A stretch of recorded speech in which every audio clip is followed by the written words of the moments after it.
She's back. Today we have Angela Dingle, President and CEO of Ex Nihilo Management. Today, Angela will be explaining what happened to Nordic Choice Hotels cyber attack and what your hotel can do if it's attacked by hackers.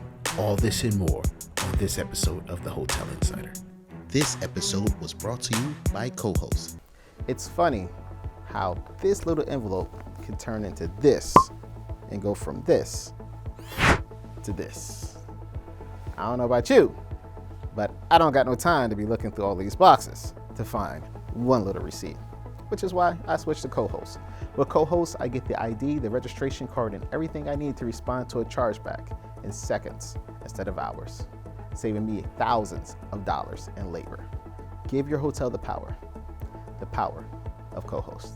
Hey, what's going on? You know who it is. It's Bruce Jordan, the MJ of hotels. And of course, I'm here with Angela Dingle. Hi, what's going on, Angela? Hey, how are you? It's good to see you. Listen, I just in case they missed our last show together, let's just give them a little background and, what's your background and what do you do? And of course, this way they know who they're dealing with.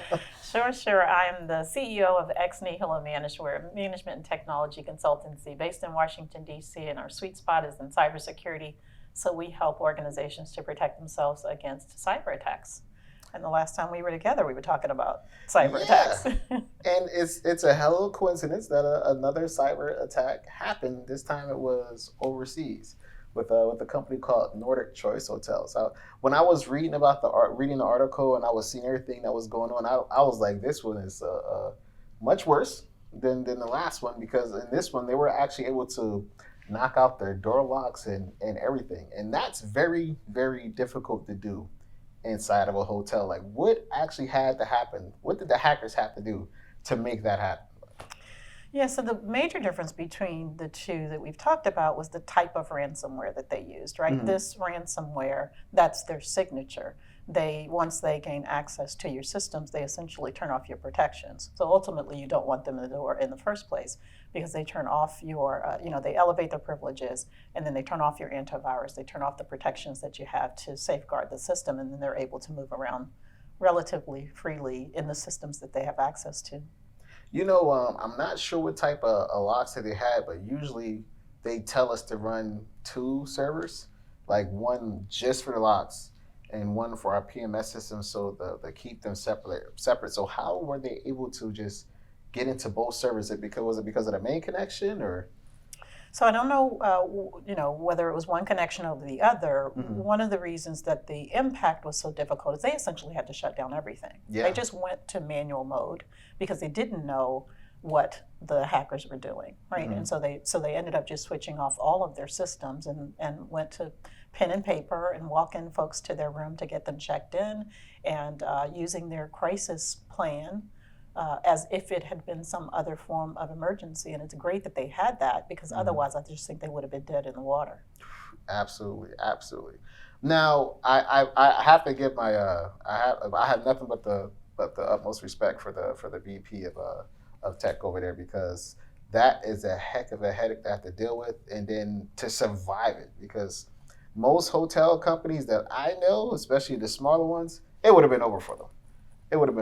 So what are some of the good things that she actually did to help neutralize the situation? So shutting everything off was one of the best things that they could do at the moment. Having had other crisis plans in place that the employees had been trained on, helped them to quickly be able to respond to the situation. Because if you listen to her, she'll tell you, we know how to manage hotels. We don't know how to do cybersecurity. We didn't know what to do from a technology standpoint, but we knew how to run the hotel, right? So people knew you keep your list of your customers and you treat the customers well, giving out champagne in the lobby. And then they had other support services, right? So they had a security operations center. They had a third party that was helping them with their technology, and the leadership within the hotel was key. We talked about this last time. Leadership is really key when it comes to cybersecurity. The leadership collectively made the decision, all bets are off, we need to have all hands on deck so we can give people direction. And they divided up into teams that helped them to be able to attack the problem a number of different ways. And if you listen to her, she also said that they had already done the work to comply with GDPR, which is the General Data Protection Regulation. So that compliance help them to know some of the things that they should have been doing. And then there were a few other things that really worked for them. They didn't pay the ransom. Yeah. Yes. Never negotiate with terrorists. Yeah. Even cyber terrorists. One of the things that I love is that, like, in the hotel business, we have something called downtime reports.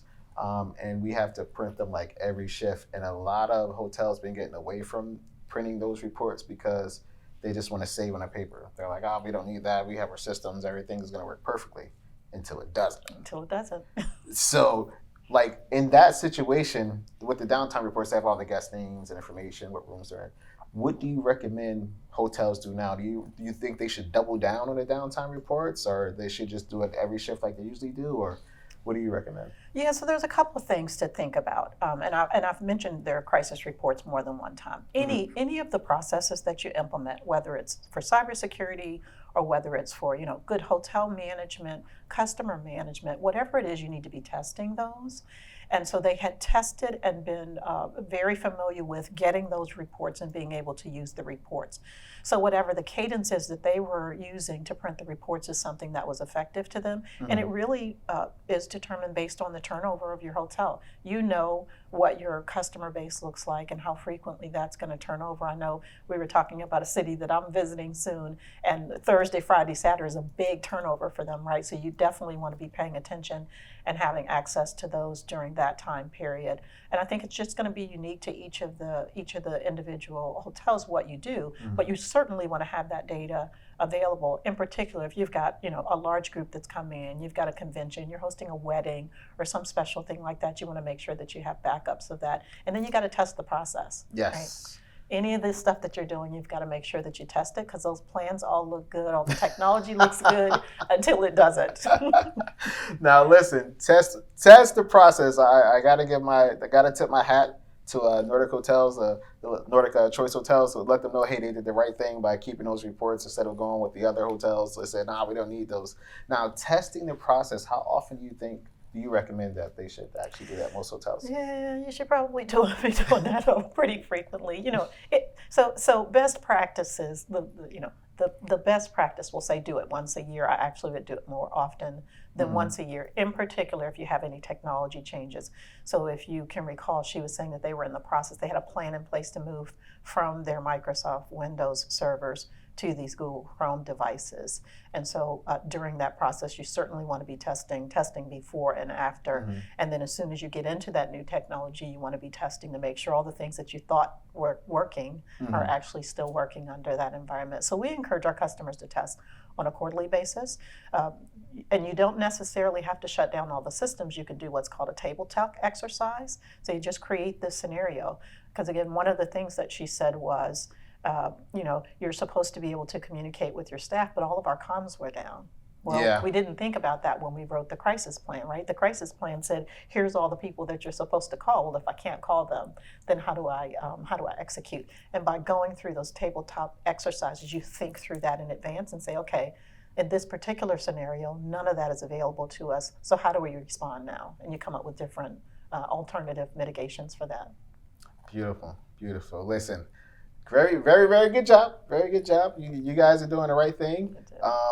But what are they supposed to do?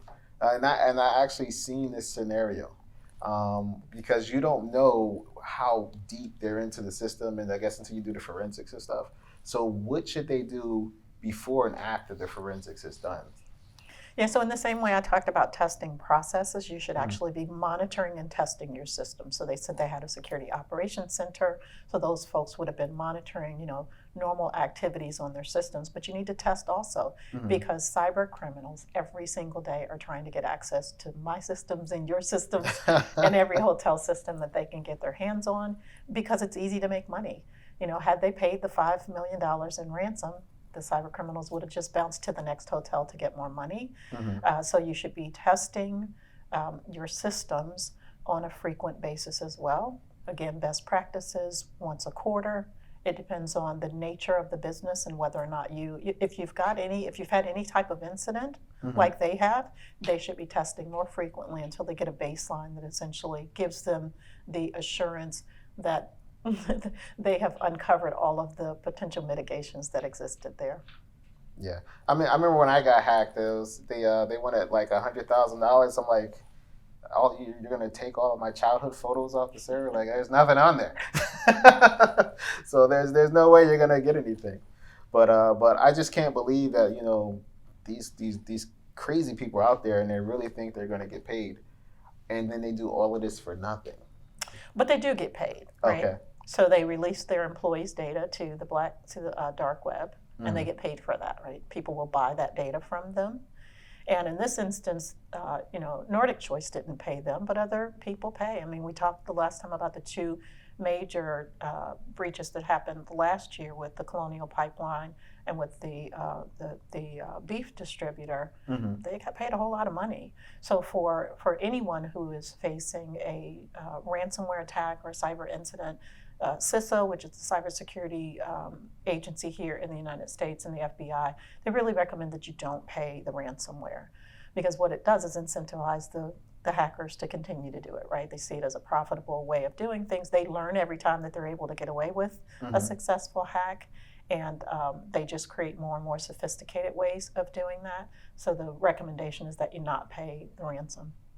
What's stopping them from them paying and then say, 5 million wasn't enough. Give us another 5 million. You're exactly right.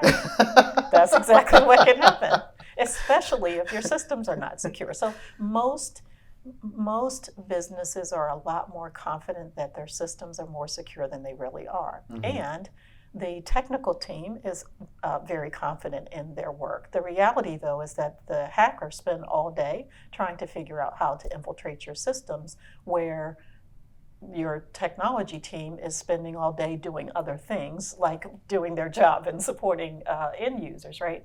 And so very often that initial pass was just the first way that they found to get in. They will sit in the background in the systems for some time, like the last breach that we talked about, and they will launch another attack. And if you pay them the first time and you don't adequately secure your systems, they may come back and ask for additional money. They're like, oh, if you got 5 million, that means you got 10. Give me another 10 million. Come on. Yeah, we had an example. I mean, really small business, and so the request was for $1 million, but they were a small business, right? And so they paid the $1 million. Well, they paid because they were afraid, and the technology team said, yeah, we're good. We're going to buy a new piece of tech. So they bought a new piece of tech, and 3 weeks later, they got hit again. Same hackers.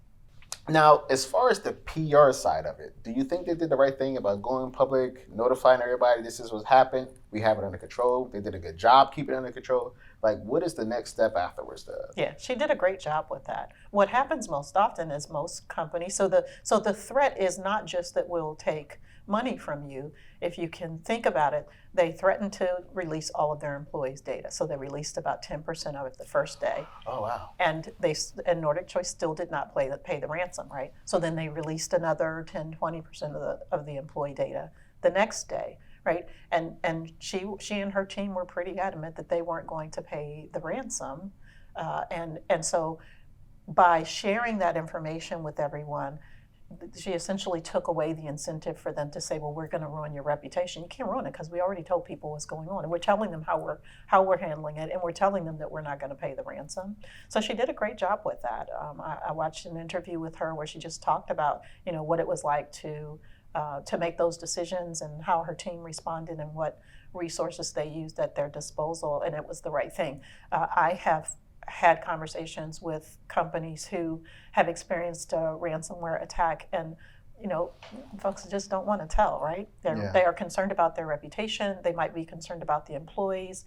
The example that I gave you a few minutes ago, the owner said to me, as soon as she told me what happened, I said, hey, make sure you tell all the rest of your employees what happened, because someone had clicked the link, right? And she said, well, I don't want to tell on that person. And I said, it's not telling on that individual person, it's informing the rest of your staff so they know what happened, and then they won't do it. So she did. I mean, she put the message out for everyone, and I mean, ultimately an employee clicked on the link, but it wasn't because she hadn't said anything.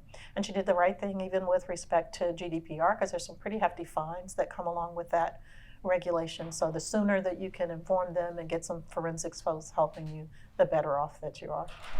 That is fantastic. That is fantastic. Any more recommendations that you have for them? Yeah, I think we talked about this last time as well. Each of the threats that you face as a business owner, as a hotel manager, they are unique to the industry that you're in. So it's really important to get connected with the associations within your industry.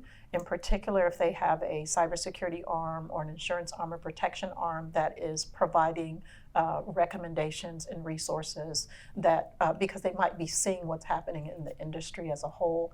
And so I know there had been some recommendations about implementing multi-factor authentication for them. And so it's really good to get connected with them and then get alerts from, from the national agencies that are working to try to make sure that people are secure. So again, CISA and the FBI have been doing a really good job here of trying to make people aware that these cyber threats occur and that there's some resources available to you. Nice. Listen, you guys are our hero. Never back down. Never pay the ransom. And make sure you get the right people in the right places when this happens. Angela, please tell us, how can everybody get in contact with you? You can contact me by, you can find me on LinkedIn. The company name is Ex Nihilo, EXNIHIMGMT, so Ex Nihilo Management. My email address is adingle@exnihilo-mgmt.com, and we're available on the web at exnihilo-mgmt.com. Fantastic. Thank you for tuning in to another episode. You know who it is. It's Bruce Jordan, MJ of Hotels, and we'll be talking to you soon.